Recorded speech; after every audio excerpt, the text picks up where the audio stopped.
যাজ্ঞ শ্রেণীর খুলছে শাড়ি, টানছে ধরে দুঃশাসন। দায় ছিল যার গর্জে ওঠার, নিচু মাথায় সে 5 জন। দুর্যোধনের নগ্ন উরু, ইঙ্গিতে তার ধর্ষকাম। হস্তিনাপুর দেখছে বসে, ধ্বস্ত হতে তার সুনাম। অন্ধ রাজা সিংহাসনে আর্ত চেঁচান বৌমাতার। নিজের দলের নির্যাতনে সব রাজা হন নির্বিকার। কর্ণ বসে হাসছে হাহা, রাজার দলের লোক তো সে। শর্তবিহীন সমর্থনেই তাবৎ আরাম সুখ বসে। ভীষ্ম, দ্রোণ, কৃপ নীরব, সরকারি লোক হাজার হোক। রাজার কথাই তোমার কথা, তুমি যখন রাজার লোক। খলশকুনি দেখছে সবই, বস্তুত সে ধ্বংস চায়। ঘরের মাটি লাল হয়ে যাক, দেশ বিভাগের যন্ত্রণায়।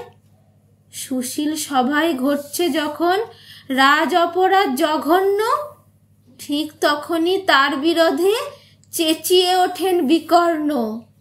বিকর্ণ নন কেউ কেটা লোক, 100 ভাইয়ের একজনা। তেমন করে এর আগে কেউ তার কথাটাই জানতো না। যতুগৃহে কারেন্নিরা, অন্তত তা নেই লেখা। ভীমকে যখন বিষ খাওয়ালো, তখনও তার নেই দেখা। কিন্তু যখন প্রকাশ্যতেই কাটছে নারীর আব্রু কেউ, স্তব্ধ জিভের চুপসাগরে বিকর্ণ হন একলা ঢেউ। চেঁচিয়ে ওঠেন রাজার কুমার যুবরাজের বিরুদ্ধেই। মহাবলী পাণ্ডবেরও তখন গলায় সে সুর নেই।